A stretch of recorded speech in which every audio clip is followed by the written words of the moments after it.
Shankar IAS Academy.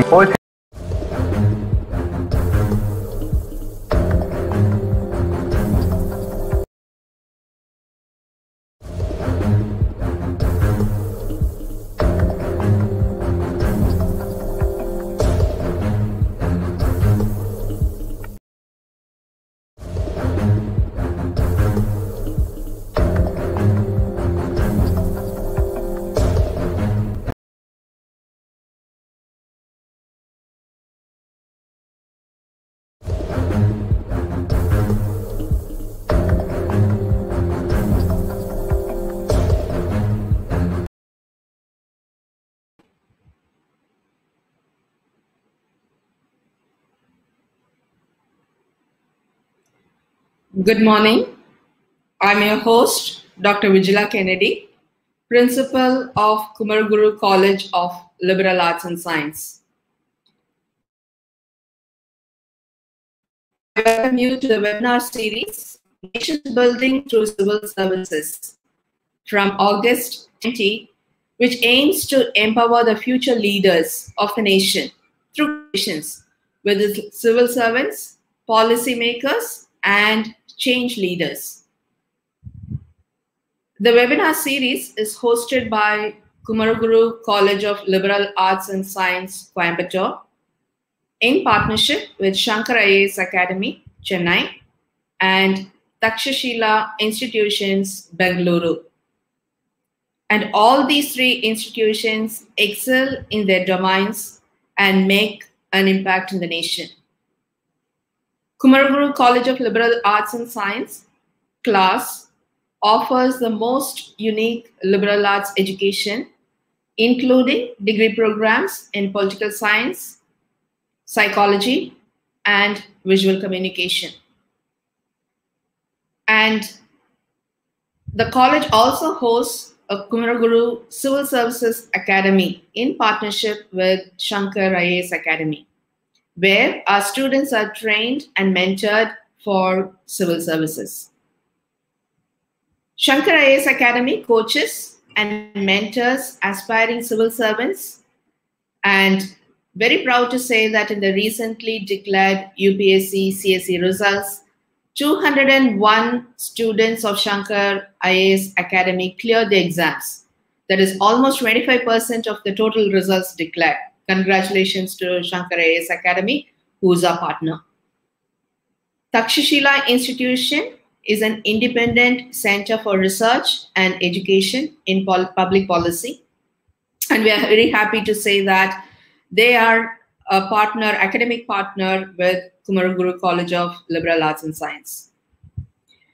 For today's session, we are happy to present the third talk in the webinar series on the topic, Emerging Dimensions of India's Foreign Policy. I think a very significant topic in today's context with very many national and global changes which are happening around us. To quickly tell you the format of the session, we will have an in-depth presentation on the topic for 1 hour, followed by 20 minutes of Q&A.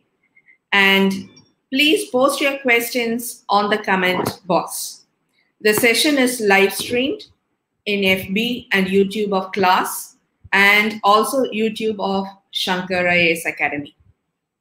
We welcome all the participants for the conversation on Emerging Dimensions of India's Foreign Policy, which will be presented by Mr. T.P. Sreenivasan, IFS. We are very honored to have you here, sir, for this conversation, and we are indeed delighted that participants can benefit out of your wisdom and your experience. To introduce Mr. T.P. Sreenivasan, he was a former permanent representative of India to UN Vienna and former executive director of India of International Atomic Energy Agencies and ambassador to Australia and Slovenia between 2000 and 2004. He has served in the Indian Foreign Service for 37 years, and his previous postings were from 1997 to 2000, he was the Deputy Chief of Mission in the Embassy of India, Washington. 95 to 97, High Commissioner of India to Kenya and Permanent Representative of India to the UN in Nairobi. 92 to 95, Ambassador and Deputy Permanent Representative of India to UN, New York. 86 to 89, Ambassador to Fiji and 8 other South Pacific island states.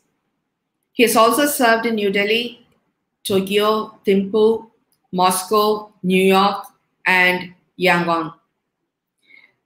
From 2009 to 12, Mr. Sreenivasan was the Executive Director of the International Atomic Energy Agency, Vienna. He was a member of the National Security Advisory Board of the Government of India. He was also the Vice Chairman and the Executive Head of Kerala State Higher Education Council.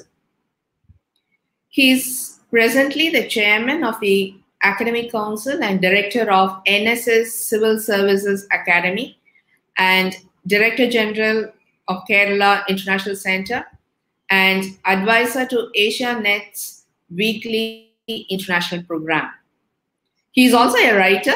He writes articles regularly in various national and international publications. And he has written 4 books, I think books for us to read. The 4 books are Words, Words, Words, Adventures in Diplomacy, Encounters, Mattering to India, the Shashi Tharoor Campaign and Applied Diplomacy through the Prism of Mythology.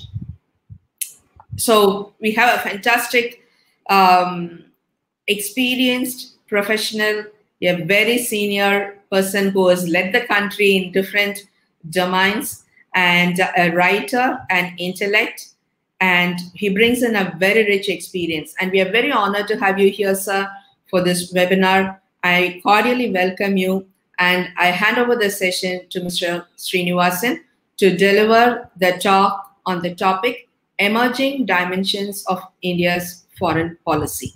Over to you, sir. Thank you very much, Madam Principal, for introducing me with such generous words. And I know I've come to you through the Shankar IAS Academy, with which I have a very close relationship. Chandrasekhar is a good friend for many years. And I do go there, though they are our competitors in Trivandrum. It doesn't prevent us from working with them.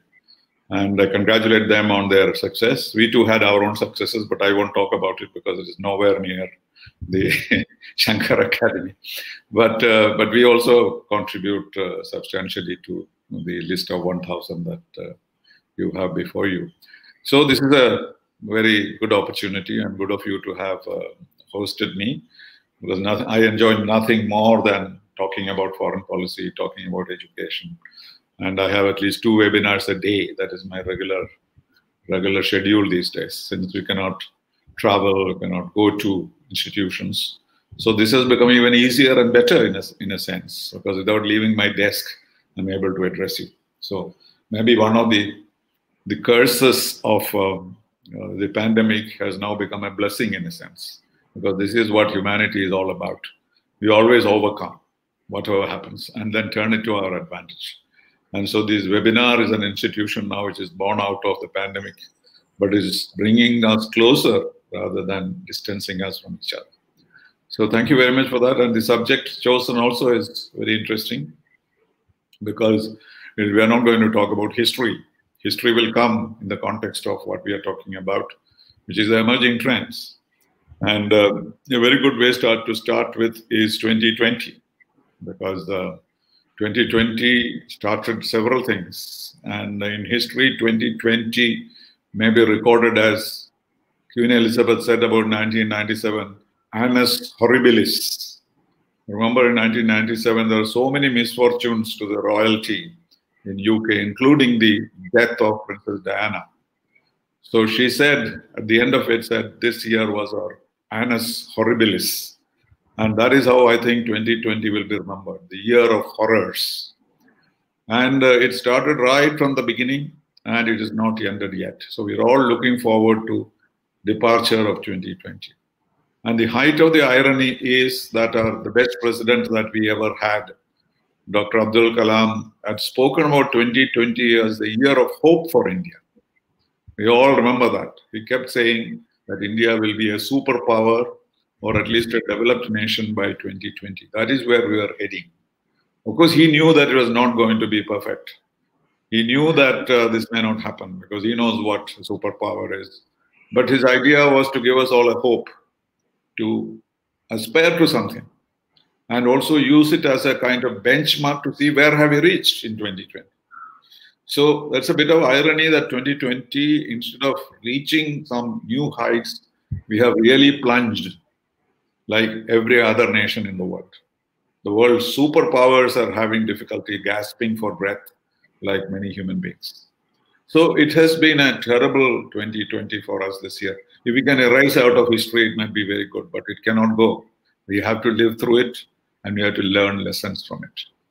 And if one thing that has been affected most is foreign policy of every country, it is like when the Soviet Union collapsed in 1989-90.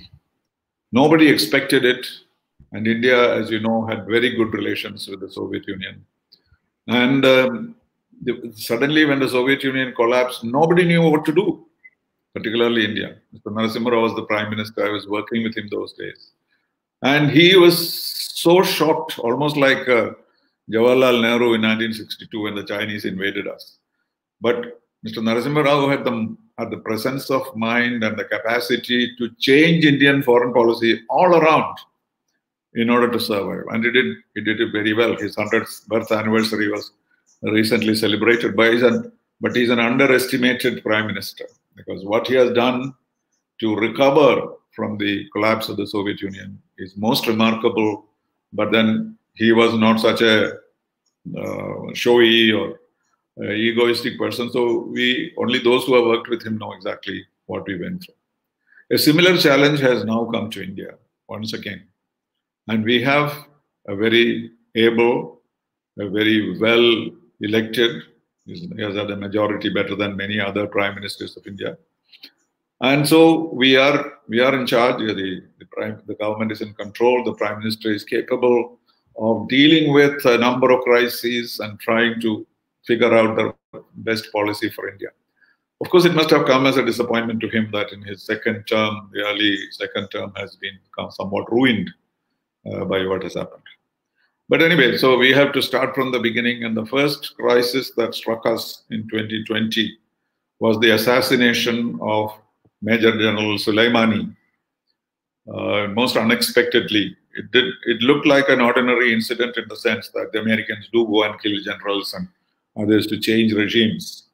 But the way Soleimani was killed by a pinpoint bombing on a running car in the back seat was dramatic and historic by a country which is somewhere else, in another country, Iraq.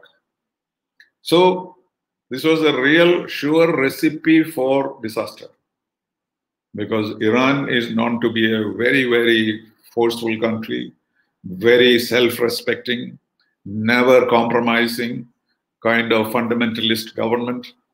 And everybody feared that there would be a regional war, at least, if not global war. And that is how we started. It was a real mind-boggling incident for India, for the whole world. And particularly because the man in charge in the United States is totally unpredictable. We do not know what he will do next. And therefore, we had a very tense moments at that time. And that was the first crisis that we faced in 2020. I said crisis because we have major interests in both the United States and Iran. Of course, we'll come to all these details later. But we had to deal with this crisis very effectively because it could have marked the end of a civilization of an era in world history if there was going to be an all-out war. It had all the makings of it. And President Trump was very conscious of it also, and he was ready to face that. But how was it controlled? How is it that it did not break out into a war? And that shows something about what we have learned in the past. We have just observed the 50th anniversary of Hiroshima and Nagasaki. And I believe, and I'm going to write my weekly column this week on that. And those were the bombs which would ever be dropped in history. There will not be any more nuclear weapons attack. It cannot happen. Of course, thousands of people lost their lives. There was disaster in Japan, and even today there are generations suffering. But because of that particular bombing, humanity has learned a lesson. Of course, we have not given up our nuclear weapons. Everybody is building nuclear weapons, including us, but they will never be used. And they cannot be used because the Americans experimented with the bombing in Hiroshima and Nagasaki. At a time when the United States was desperate, Germany had already surrendered, and Japan was still bombing American installations. And they told them, finally, they gave them an ultimatum, and still they did not respond. And that was when this happened. But the disaster, destruction that took place at that time was so huge that no human being ever be able to touch a nuclear button anymore. But that doesn't mean that there will be no war. That doesn't mean that there will be weapons gathered all around the world. But the nature of it has changed. So the next war will not be fought with bombs. They will be fought with handheld mobile phones. Mobile phones will not be the same 2 years from now, 3 years from now. Just as the mobile phones we had 5 years ago were not anything near to what you have today. So the nature of warfare has changed. People are now focusing on how to destroy a nation without destroying the people. You don't need to. What China has done, if it has done the virus, we do not know whether China really engineered the virus. But what has it done? It has completely changed humanity without firing a shot. Right? So whether it was created by China or China intelligently made use of it, we know what the future wars will be like. There will be no explosions. Buildings will not collapse.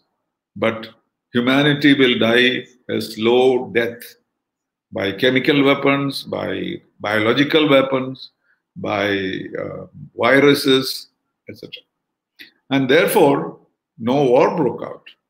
But the impact of this continued throughout the year. Iran, we have civilizationally very good relations.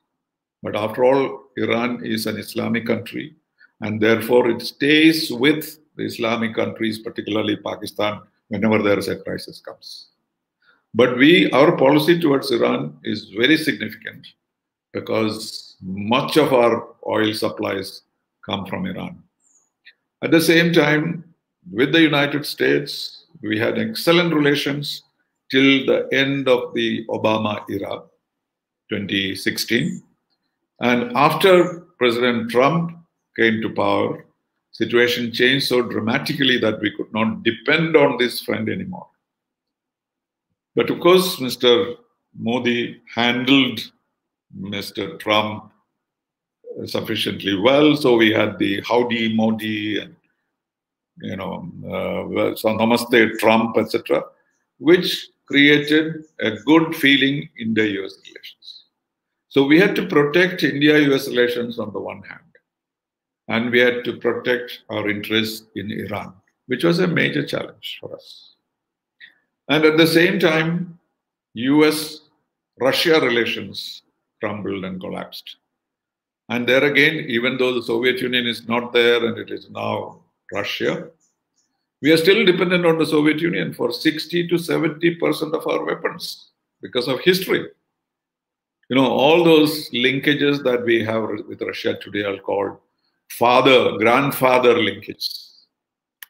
Like, for example, Kudankulam. How is Kudankulam functioning in India today? There is no single foreign nuclear reactor other than Kudankulam in India. That was not our intention. India-US nuclear deal was meant to liberalize our import of reactors, liberalize our export of our own reactors, and a major deal, a major nuclear trade was envisaged under the India-US nuclear deal. But nothing happened. We haven't got any reactors from the United States. And whose fault was it? Our fault, because Indian Parliament passed a law which is against international conventions. It said that yes, we will import all these reactors, but God forbid if something happens to this reactor, any reactor, the suppliers must pay a compensation. Never heard of. If you buy a car and you go and crash against a tree, will the Toyota company pay for it? It is a nut behind the wheel, as they say, the drivers. They are responsible for it, not the car. So in that circumstance, when we insisted that any compensation which may arise out of nuclear damage, the responsibility will be of the supplier, no suppliers came. But since Russia had started it during the Soviet days and was here under the grandfather clause, we are able to continue. A similar situation, even now, even Abhinandan, we're talking about it to our friend just now. He shot down F-16 aircraft with an old MiG aircraft. And that shows the extent of our dependence on Russia. And then United States collapsed. The S-400 missiles that we had ordered from Russia went into a danger because United States said that unless you cancel this agreement, we will impose sanctions against you. So here was this crisis at the very beginning of 2020. We had to deal with these three countries contradictory to each other, which we have vital interests. And how do we get over this? And that is where the emergence of new trends in foreign policy comes. That's why I wanted to introduce the subject with this particular context. Otherwise, people say, oh, foreign policy is never static, it is dynamic, it has to change with the situation, etc. But there was no better illustration of the challenges of foreign policy for India than this apparently minor incident of the killing of a man, of a general in Iran. But how did we survive it? The Americans came to India and said, stop your deals with Iran, stop your deals with Russia, or stop our deals with us. You take your choice. But we didn't have to do that. We managed it because of the history of Indian diplomacy, because of the resilience of our foreign policy. We dealt with the Iranians. We, of course, reduced imports of oil. It was impossible otherwise. We would not be able to pay them for it because international banks will not cooperate with us.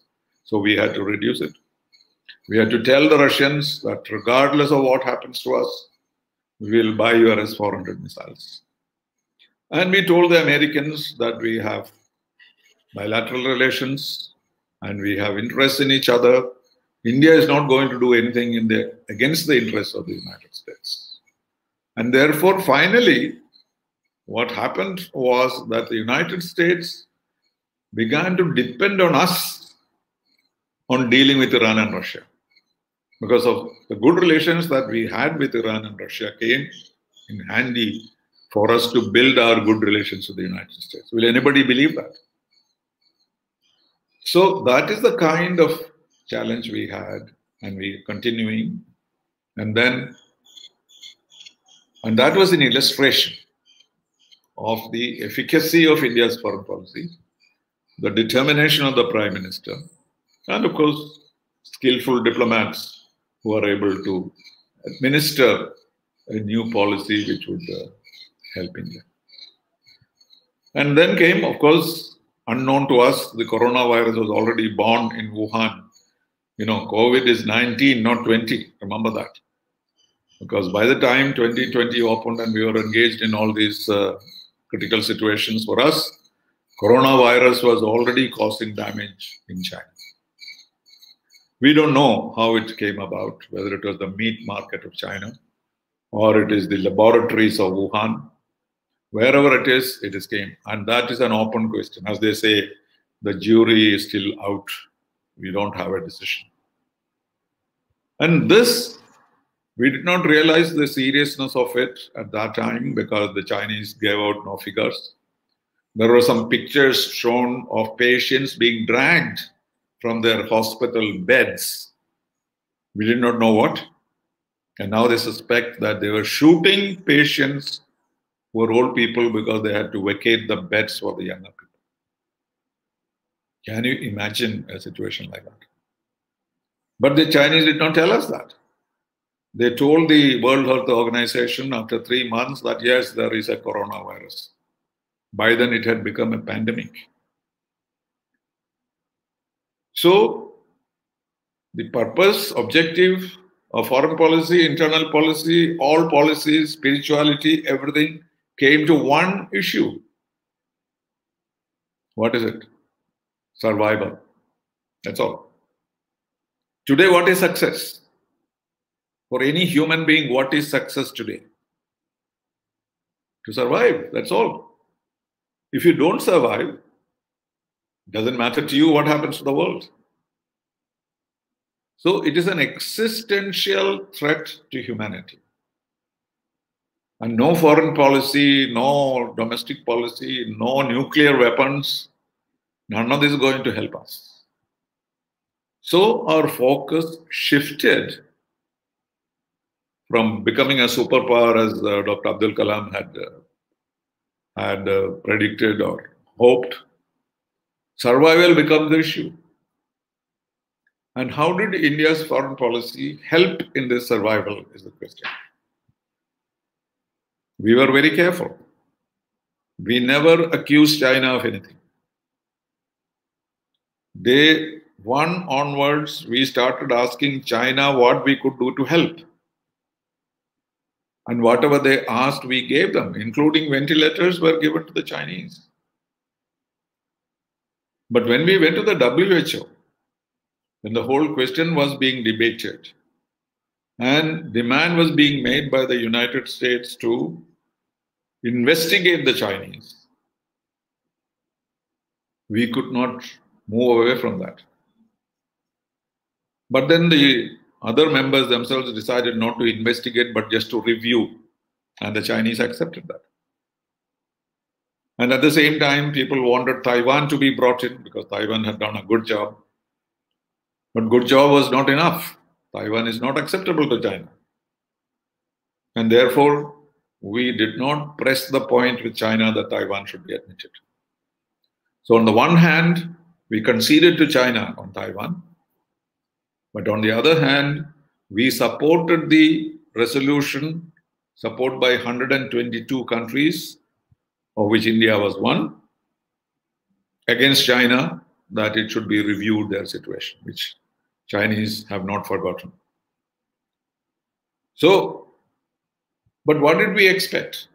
We expect the Chinese to be on the defensive because they are being accused of A, B, C, D. WHO may have been on its side. WHO lost its US membership and the money. Very grave situation for WHO. But we expected the Chinese to be on the defensive. Initially they were. They quickly declared that, we handled the virus. We may have killed a million people, but doesn't matter. We have controlled it. And initially they started trying to help out others. They sent us also masks and medicines and ventilators, etc., etc. And so China said that instead of fighting this argument in the international bodies, the best is to build on their existing relationships with these countries. And what is China's relationship with these countries? It is not ideological. It is not military. But it is basically flooding them with gifts. That is the Chinese foreign policy is all about. Why is it that Nepal, Bangladesh, Sri Lanka, Maldives, Pakistan, everybody is more friendly to China than to India? Is it their communism? Is there something with India as a multi-religious, multi-ethnic community? All these countries were friendly to us a few years ago when China was in difficulties. But what they have done is to shoot bullets at them, but those bullets were made of silver. But they didn't realize they were bullets that were hitting them. They thought it was nice silver hitting them. And one after the other, all our good neighbors who were friendly to us turned against us. Imagine Nepal saying that we are ready to go to war with India. Can you ever imagine that? Imagine Nepal is the only Hindu country in the world. So some people who want India to be a Hindu country are looking at Nepal as a model. And that Nepal committing aggression against China, cartographic aggression. In the old days, it was very, very serious. If somebody produces a map showing your country, it's part of the other country, you can go to war with them. That was the situation. But now with the internet, there's no way you can control any map. Anybody can produce any map. And we don't care about it. All Chinese maps show Arunachal Pradesh as China's territory. Pakistan shows Jammu and Kashmir as their territory. But why should we bother? But for Nepal to say that this part is Nepal's and produce a map and get it approved by the parliament of Nepal, if it is not aggression, what is it? All because Chinese money. And I'm sure all of you have, those who are writing the civil service examination, one thing that they should know is what is this BRI? You know, the huge Chinese Belt and Road Initiative. What is that initiative for? This is to dominate the world. They are building communications facilities from Beijing to everywhere in the world directly, including Europe. All roads should lead to Beijing. And virtually every country in the world has joined except India. So we have to be careful, we have to be cautious. So they have turned the whole of our neighborhood against us. And they are telling us that unless you join the BRI,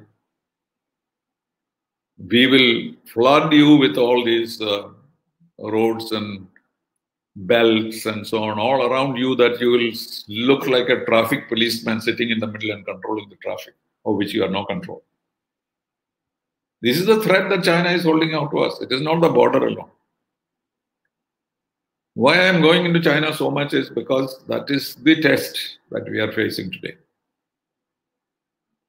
So the first impact of coronavirus or COVID-19 is the way in which the Chinese have responded to it. So they started that. First they did that, be a good boy, trying to help everybody. So they thought they would make an impact. But that didn't make much of an impact in terms of their political ambitions. And therefore, they decided to flex their muscles. What is their objective? Their objective is because they are dreaming of a vacuum in the world left by the biggest power in the world, the United States. Of course, it looks like the United States is withdrawing from everything. That was President Trump's policy. America first. I don't care about anybody else. How many international treaties that he withdrew from? Climate change, trade agreements, Cuba, Iran. No country does that. Just because government has changed, you don't change treaties and relationships like that. So, United States has given this indication that they are not interested. But for the Chinese to think that there is a vacuum being generated, and therefore China has an opportunity to step in is the challenge that we are facing today in our foreign policy. Because, like George Fernandez said many years ago, he said our number one enemy is China, not Pakistan. Because the government of India as such has never said such thing. But those words still reverberate, at least in my ears, all the time whenever I hear about China. Prime Minister of India has met President Xi Jinping 15 times in 5 years. He has been to China 5 times. Will you go to a friend like that? So what were we trying to do? We were trying to make sure that we have a steady relationship with China, not entirely on our terms. And that is why he went to Wuhan, brought him to Mamallapuram. I don't know what the two talked. But if you saw their body language, you will think that these two gentlemen will never go to war, will never have any differences with each other. But it was palpable. The differences were palpable. And after each talk, each conversation, India would make some concessions to China. Not big concessions, small concessions. Like after the meeting in Wuhan, the government of India did not send a representative to the Dalai Lama's birthday. Small thing, but for China, very, very important, because Dalai Lama is the key to India-China differences. So if you are willing to forget our good friend, the Dalai Lama, for a year at least, was a big gesture to them. We had the experience of Doklam on the India-China-Bhutan border, where the Chinese were building a road on what is considered to be Bhutan territory, and we have a treaty relationship with Bhutan. So naturally, we had to resist it. And we stopped them. And they are supposed to have agreed to withdraw, but we know that they have not withdrawn. They are still there, but they are not building a bridge yet. So we stopped talking about it after the Wuhan visit, as though everything is smooth. It's not. If you look at satellite pictures, they are still there. That was the second concession. Third concession, we did not join the BRI, but we stopped shouting about it. We are quiet about it. But what has China done in return? I haven't seen any evidence of any Chinese concession. What they continued to do was to complain about our relationship with the US. They say, we are your neighbors, next door to you. More than 1 billion people like you. Why are you going all the way, crossing 7 oceans to find a friend in the United States? This was their repeated argument with us. But can we trust the Chinese? That would have been very foolish for any prime minister to do. They were also worried that there was an understanding, at least at the time of President Barack Obama, that United States, India, Japan, and Australia, which is now called the Quadrilateral, or the 4 countries, working together to see what we can do about China. But after President Trump came, he quietly withdrew from it. He didn't talk about it. He's more worried about Afghanistan, because he has promised his people that he will bring back the soldiers before the next election. He tried all various tricks to get Taliban to form a government or agree with the others, join together, get Pakistan into it.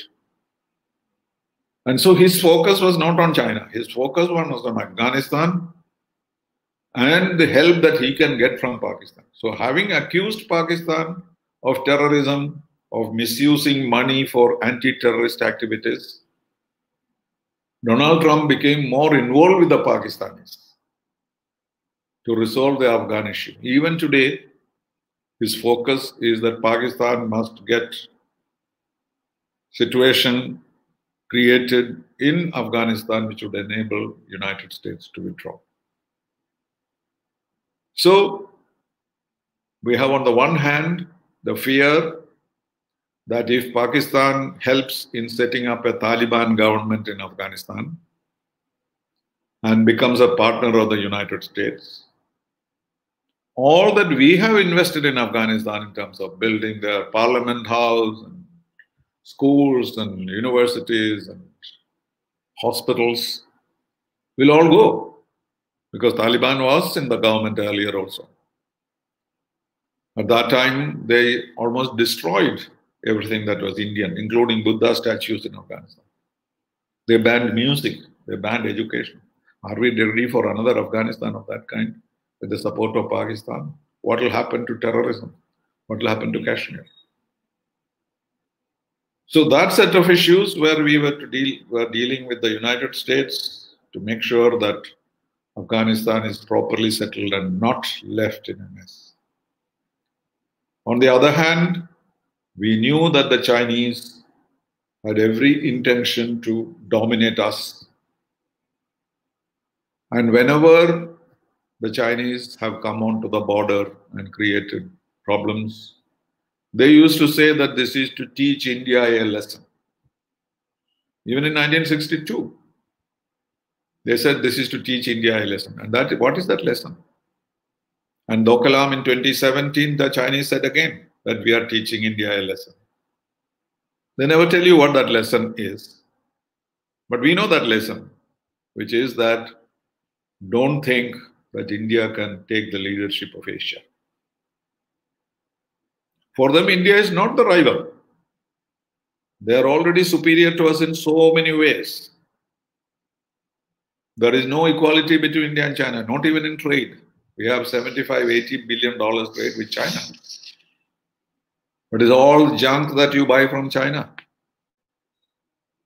All the apps and TikToks and mosquito killers sold to us at very low prices.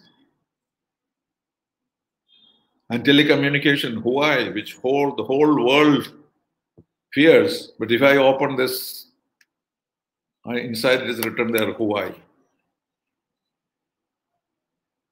In today's Hindu, Mr. M.K. Narayanan has written about isolating China and the reality. It's very difficult to isolate China. We can ban a few things, we can cancel some business deals, but look at our involvement in pharmaceuticals, for example, in communications, for example. So our effort has always been to be friendly with China. And we also know that we cannot be friendly with China, friendly in the sense of not being cordial, but to do business. You know, if you're a gunda next door whom you cannot fight, what do? You send some Diwali sweets to the gunda, right? What else can you do? You cannot fight him. So we were trying to build up a relationship which can be business as usual, even when the major issue of the border is remaining unsettled. I was a college student in 1962 when the war took place. And when they took away 40,000 square kilometers of territory in Aksai Chin,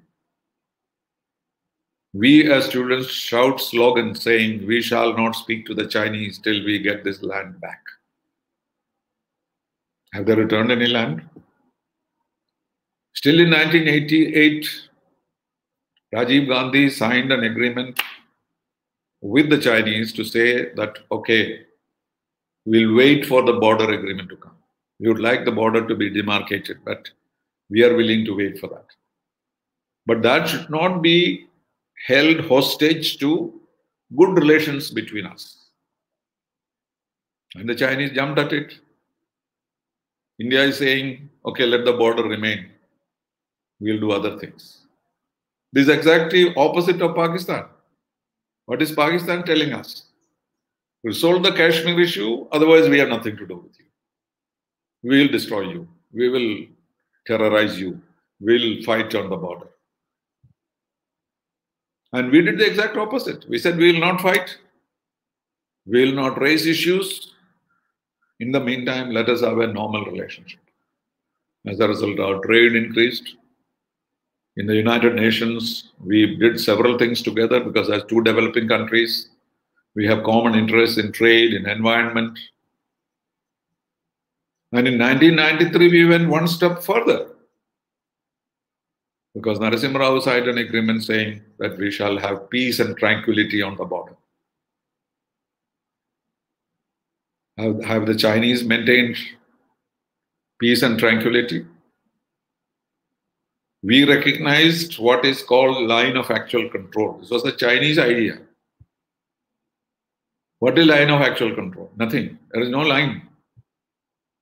It's an imaginary line which, by convention, we accept that this is our part and this other part, subject to final settlement. In many areas, Chinese and Indian troops are facing each other on a daily basis. There's not peace. And then anything significant happens in the world or in India-China relations, these soldiers will come into our territory, create chaos, get some bulls and cows or spend some time, and then we scream and shout and then they go back. How much do they go back? They take 2 steps in and they go back 1 step. So 1 step is already in their hands. This is what's called a salami tactics. You know, when you cut a fish, you cut into smaller pieces so that you can swallow it. You can't swallow the whole fish. And this has been going on. Sometimes there has been conflicts. In 1967, there was a big conflict.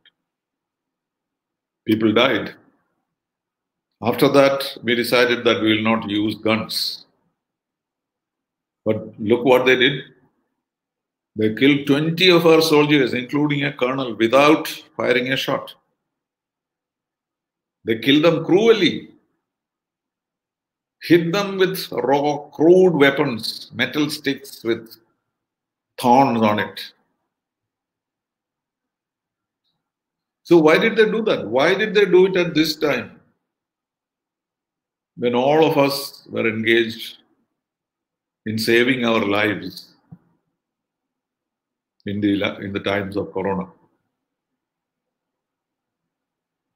We keep saying we don't understand the Chinese. We have so many experts on China. We have so many Chinese speakers. Confucius centers are there in India to promote China culture. But did anyone predict that these people will do this at this time? So what did we do?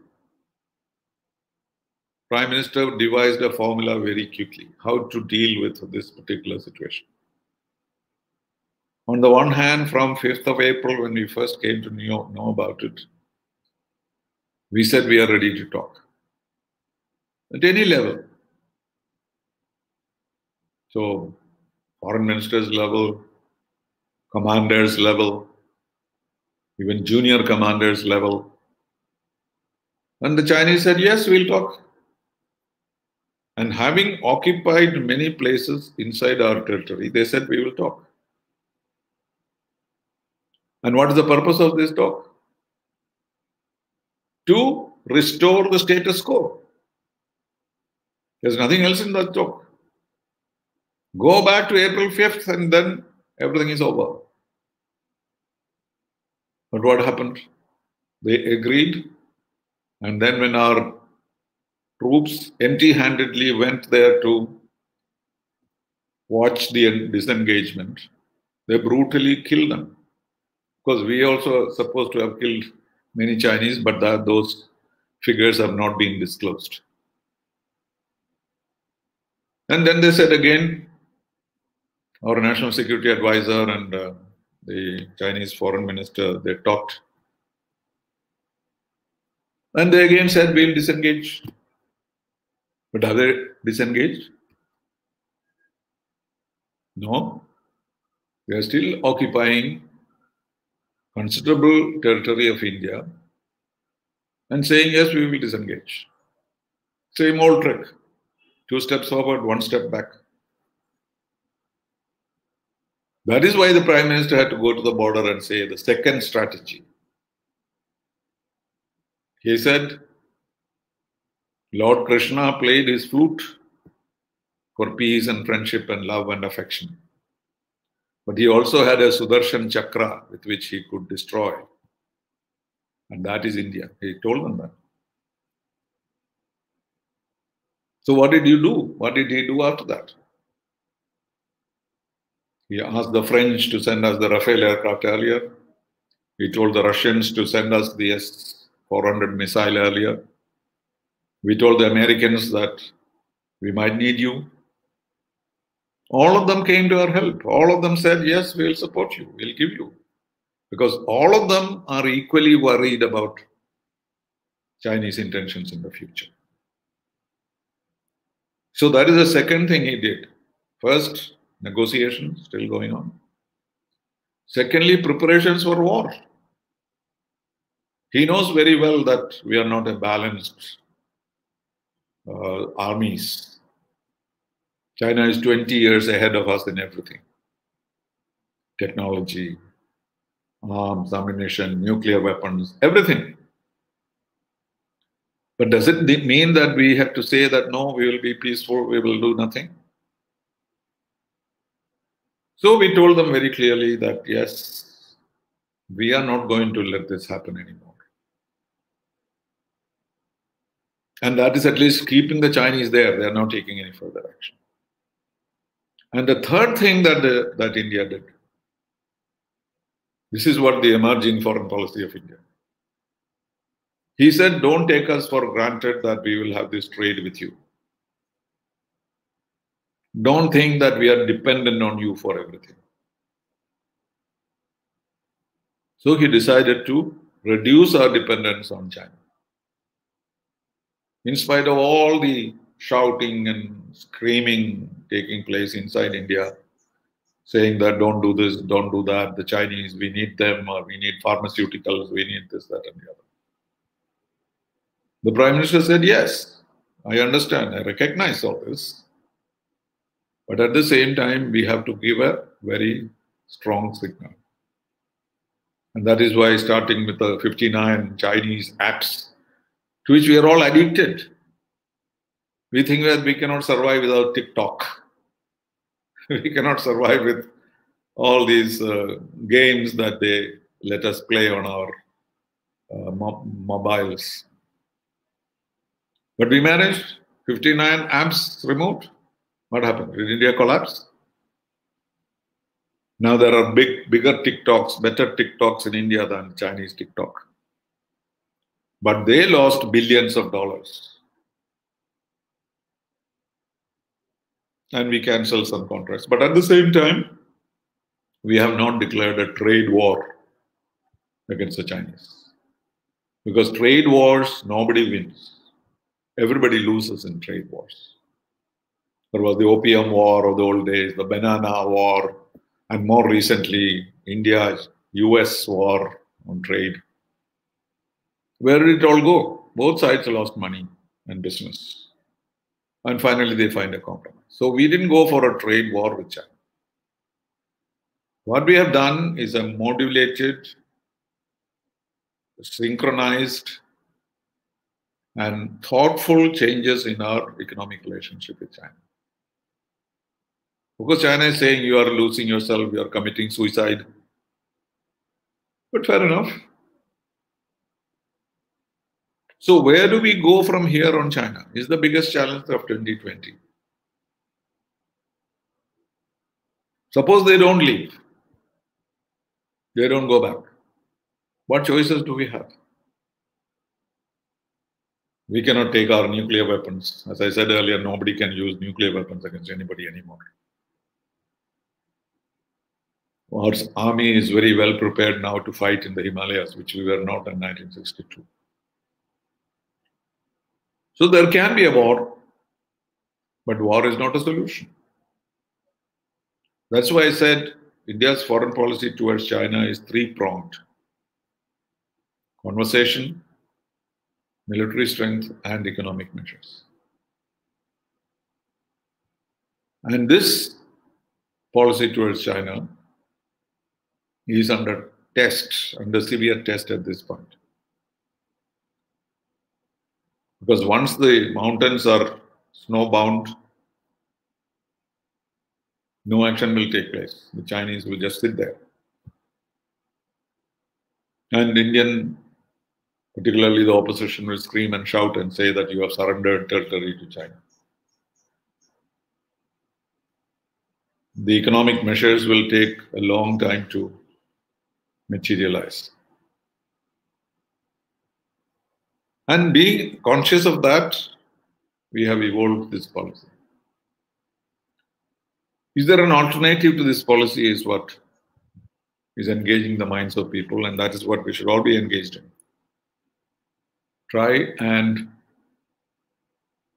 evolve an alternative. There is an alternative to learn or pick a leaf from the Pakistani policy towards India.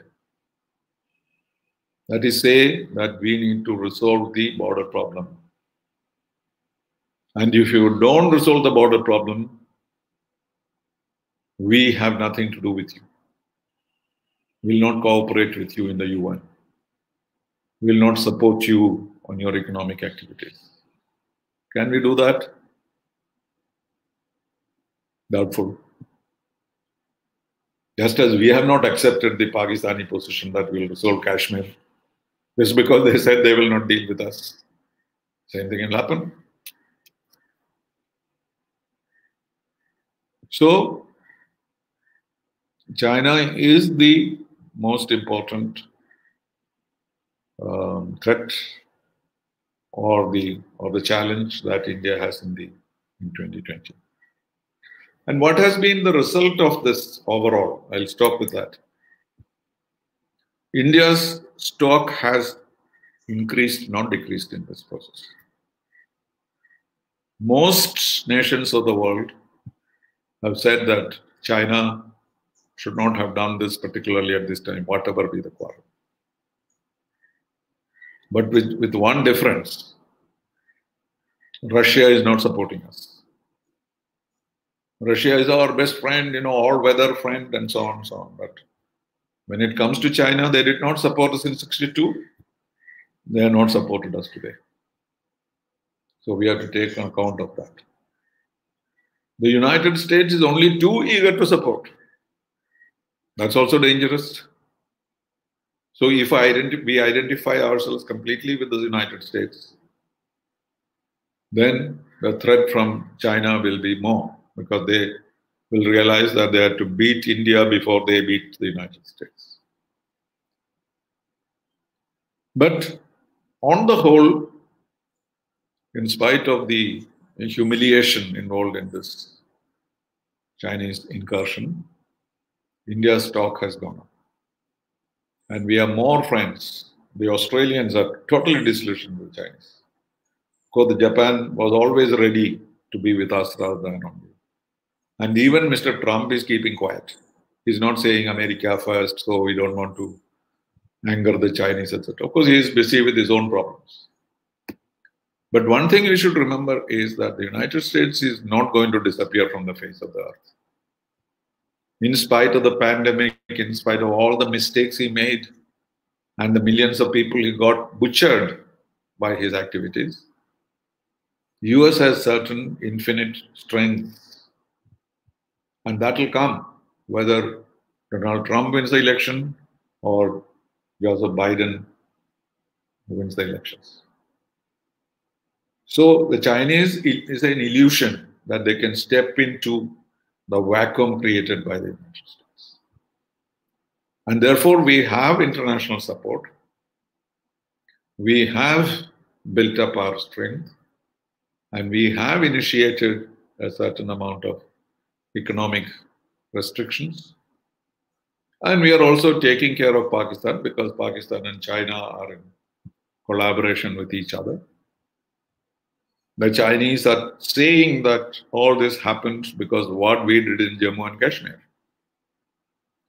because Ladakh and that area, China has a particular interest.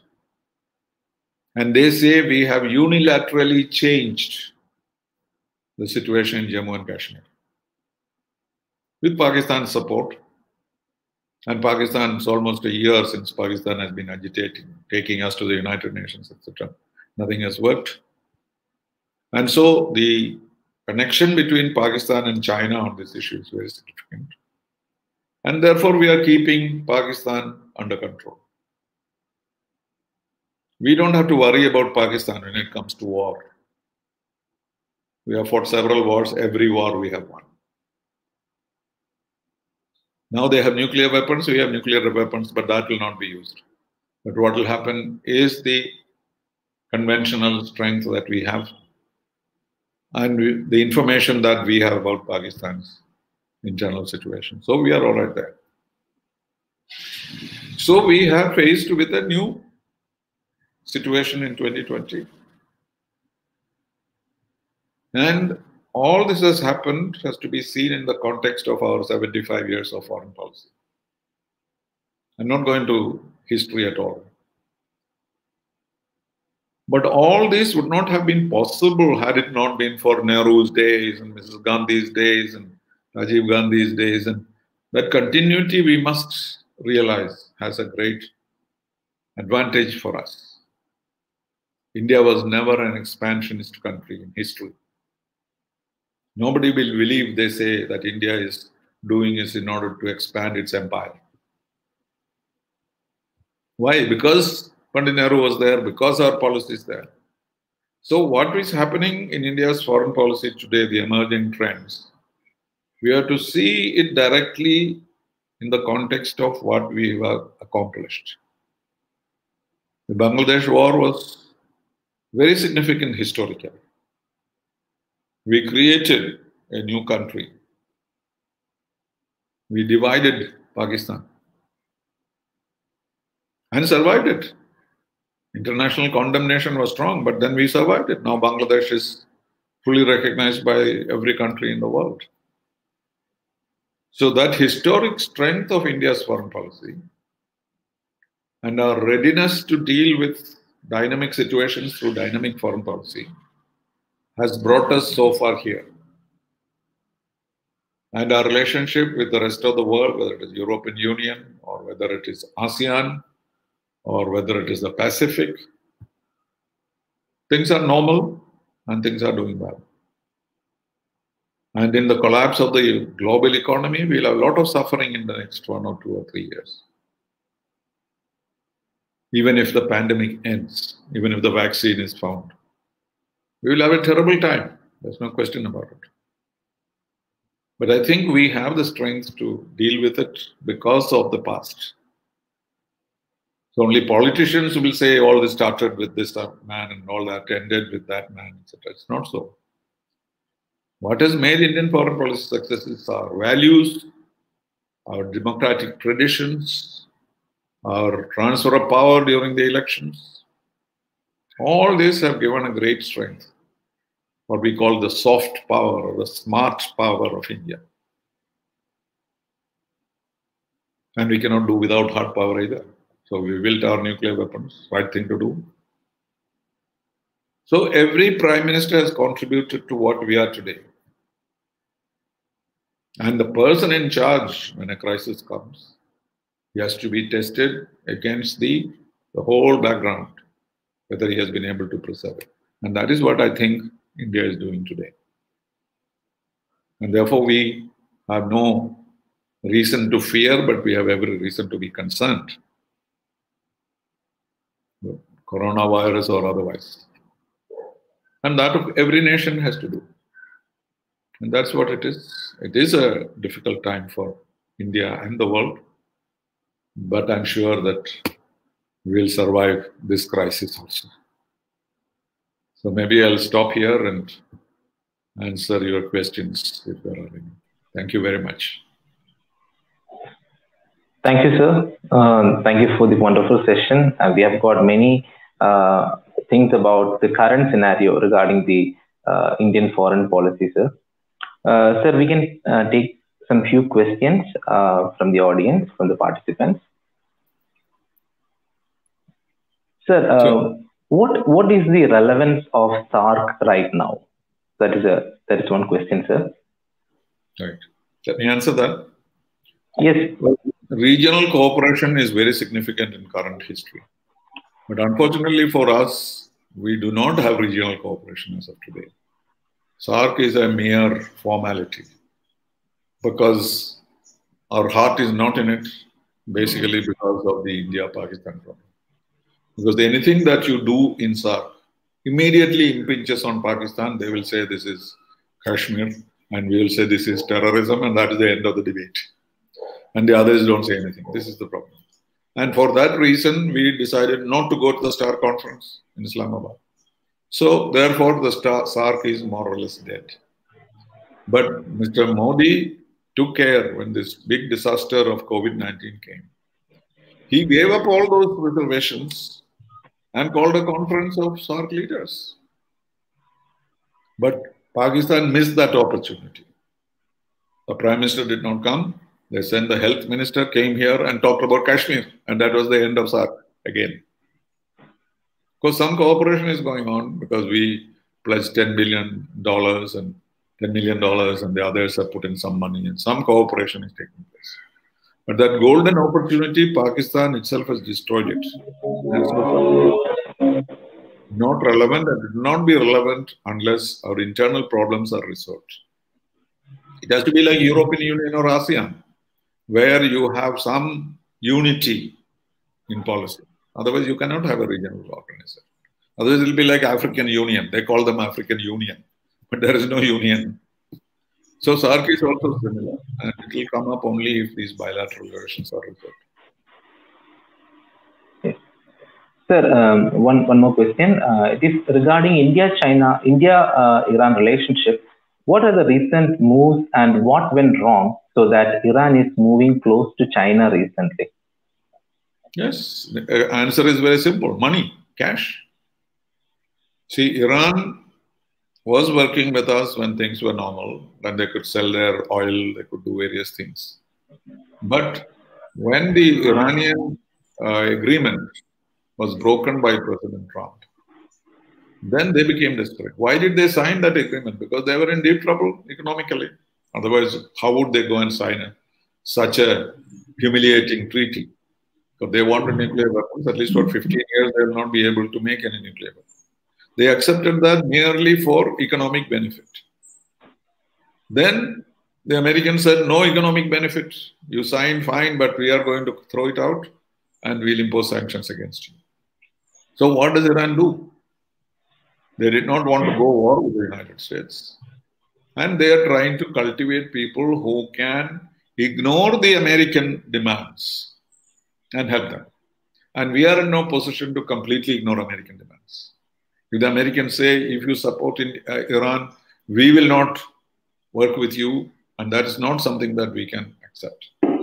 So we are trying to be soft. We are continuing our cooperation. We are still buying oil, not all the oil, while China has no such concern. So they are willing to throw in their money. And in spite of the fact that Iran is an Islamic country and all that, they are not even worrying about it. And therefore, what they thought they may not be able to get from India, they're getting it from Iran. But we are still, Chabahar Port is still ours. It is only a connecting rail link that the Iranians say they will do on their own. But this is still being negotiated. I don't think the matter is over. But they are just demonstrating it to you that they have other options. And everybody has other options. What can you do about it? But Iran friendship, I have written about it. I have always been very doubtful about Iran's commitment to us. The civilizational linkage is one thing, but their Islamic linkage is much stronger. So civilization is water, but Islam is like blood. So we could really not have, we have this, fairy tale notion about Iran being a great friend. But inside that, there are wheels within wheels. And that is what we are seeing. Sir, one more question. Should India still continue with principles of NAM despite China's interference and interferences by other neighboring countries of India triggered by China's influence, and why? No, it has nothing to do with NAM. Did you say go back to NAM? No, well, NAM is a different, it was in a different context. See, that was to stop the Cold War, as it were, or make use of the Cold War. That was the purpose. So the political meaning of NAM has, in a sense, disappeared with the end of the Cold War. We said there should not be blocks. Now there are no blocks, only one block. So it is true that non-aligned, in the sense of independence of judgment, is still valid. Whether it's one block, two blocks, three blocks, you can be independent. And that is why we don't call it NAM anymore. We say strategic autonomy. So strategic autonomy is the correct word, not non-alignment. So that exists. We deal with people on the basis of merits, and that is recognized. But one mistake Mr. Modi did was not going to the non-aligned summit in Venezuela. You know, he went all around the world, but he said, I have no time to go. Because that was a signal to the non-aligned countries, these 111 or 112 countries. There was never a non-aligned summit without the Indian Prime Minister. But Mr. Modi's view was that, you know, we are too big, we are too important, and we have to be in good terms with the big guys. And we don't need to go around with these 111 countries hanging around us. That was his approach. But I think he has already changed that. Because after the problems he had with China and Russia, he also went to Singapore. You know, he talked about, and this time there was a NAM meeting in, conference meeting, he attended it. So I have always been of the view that a country must have constituencies, whatever it is. So to say that we are the leaders of, or at least one of the leaders of the non-aligned movement was a point. And that, I think, is being rectified. There was a little mistake there. I have written about it. We should not have ignored this huge constituency we have. We may not think very highly of our links with them, but they think very highly of India's links with them. So you're right. We may have to go to, but I won't say that is the reason for our present problems. Yes, sir. Sir, one question from Mr. Ram Victor. Sir, could we lose our relation with Sri Lanka due to new leadership in Sri Lanka? Well, which leadership has been friendly with us? Because we have a problem in Sri Lanka because we are not just dealing with Sri Lanka. We are dealing with the Tamil population of India. Right? You know, China can be very friendly with Sri Lanka, Pakistan can be, because they don't have a Tamil issue. Here we have a huge problem of 50 million Tamils in India who are hurt by what is happening to the Tamils in Sri Lanka. How can we close our eyes to that? That is why. But during the decisive war, we actually closed our eyes. You know that. We didn't participate in the war. And that was the best we could do to Sri Lanka. That India did not participate in the war. We kept quiet. And so Prabhakaran was killed. Right? But we kept telling them, the problems will not be resolved by your killing Prabhakaran or eliminating the tigers. You must have a political solution. And that the Sri Lankan leadership has not accepted so far. And they think they can manage it by saying, we have no minorities, we are all one. But one Prabhakaran will be born again, unless they solve the political problem. This is the difference that we have with Sri Lankans on their internal issue. But externally, different presidents, Sri Lankan presidents have different tactics.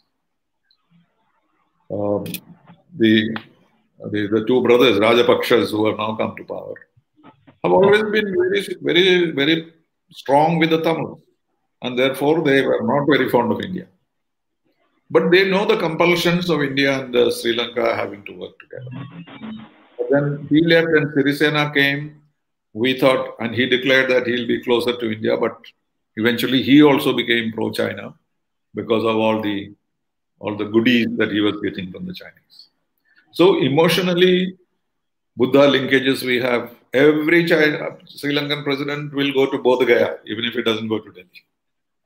So we have very close linkages. And now that the Tamil problem has no leadership, etc., they are feeling comfortable. But they should not take that comfort for granted and try and listen to what Rajiv Gandhi told them. Bring in the amendment to the Constitution, give them self-rule. Now they think that since they have won the war, they don't need to do any of these things. And China will be helpful to them because they have a case in front of the Human Rights Commission. And if it and if it goes to the UN Security Council, they have the veto of the Chinese. India does not have a veto in the United Nations. So they are getting closer to China, money, support internationally. And they think that, of course, India is our brother, we can take care of them. That is how the relationship. But Rajapakshas, now both of them have come to power and they have a complete majority in parliament and so on. They have made very friendly noises with us. Our High Commissioner has met the President and reassured them that we will work with them. But the Sri Lankan element, the Tamil element, will remain as a problem. Sir, there is one question from Manikandan. It is regarding the status of Chabahar Port, sir. So Chabahar Port is a joint venture by India and Iran, and it's going on. And we have invested, I don't know how, 150 million US dollars or something. And that will be very good because we get access to the rest of the world without having to go through Pakistan or Afghanistan. And then we wanted a linkage from Chabahar to a port in Afghanistan. That was the rail link that we were supposed to build. Now the Iranians say that we will build it ourselves. They have not given it to China. But at the same time, they are signing, I don't think they have signed it yet, a long-term strategic relationship with China, which is new. And that will change the relationship with India considerably. And so they are playing what is called the China card against us. But again, as I said earlier, because of the strength of our foreign policy and our diplomacy, we'll survive that also. We'll deal with the Iranians in some form or the other. Yes, sir. Sir, one question. What are the possible changes that can come in foreign policy of India in a post-COVID-19 world? Well, this is what I was outlining. I mean, nobody can sit down and say, because we don't know what the post-COVID world is going to be. Do you know? Do you know what the population of the world will be? We have no idea. COVID-19 has not in. So, right from day one, people used to ask me, what about post-COVID world? What is the post-COVID world? I always say, let us see what the post-COVID world is like. There will be big changes in financial, economic balance of the world, power balance. Everything will change. So, what I said was, so far we have handled it well.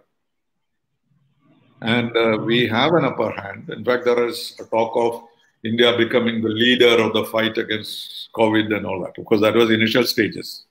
You know, Kerala health minister was getting awards and so on. Now nobody is giving her any awards because the situation has changed. But whatever we could do, we have done well in the eyes of the world. They know the problem. They all predicted that India will have a huge crisis, which we are going through at this point in time. And therefore, it has to evolve. So my feeling is that our getting close to the US, getting close to the Quad, Australia, etc., getting close to Europe, etc., are good signs.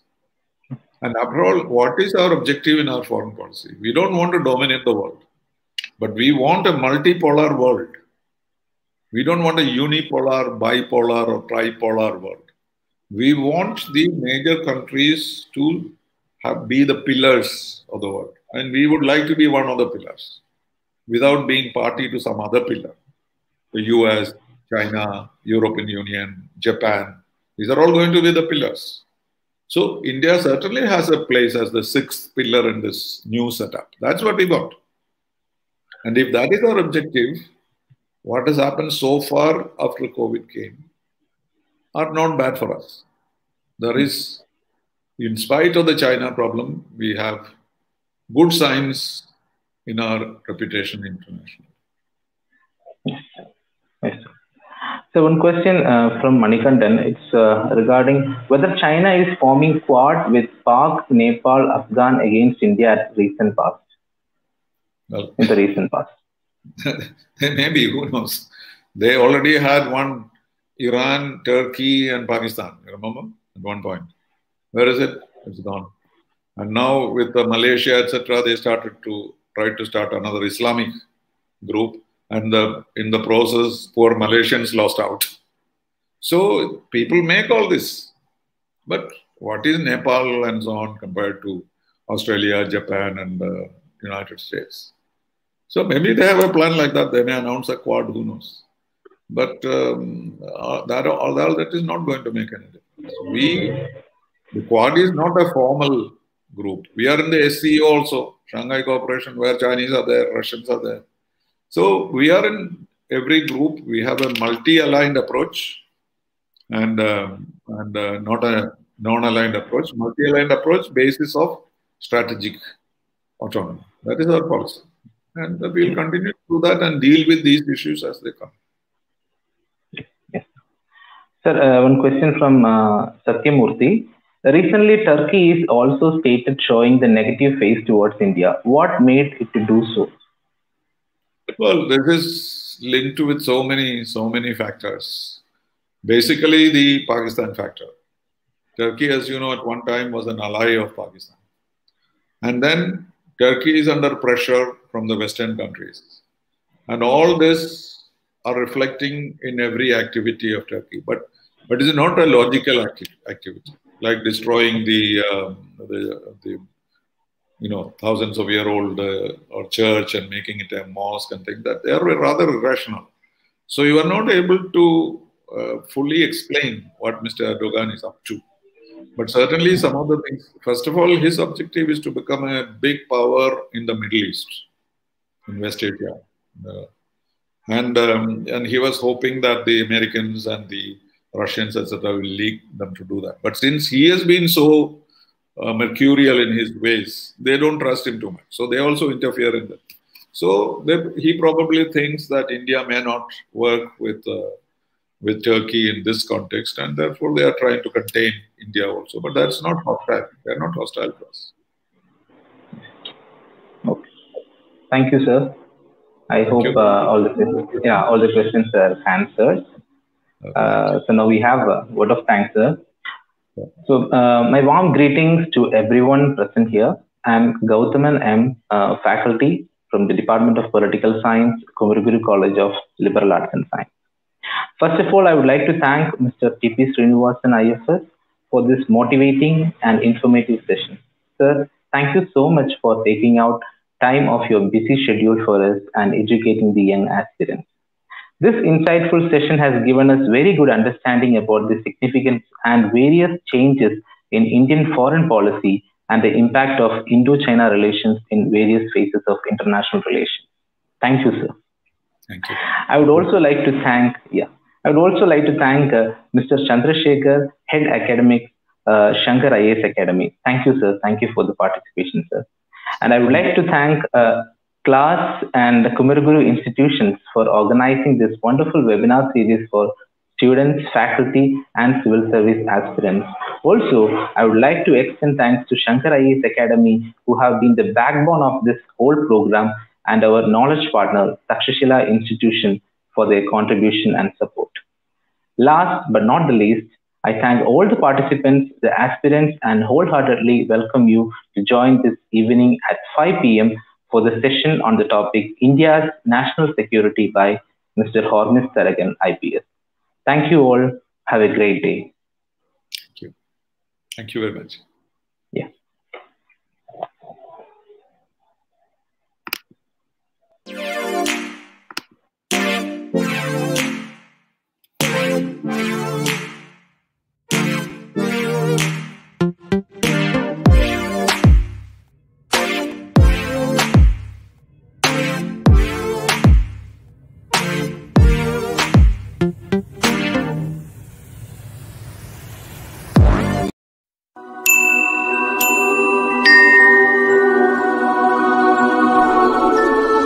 IAS Academy holds its core values integral to the culture of learning and innovation.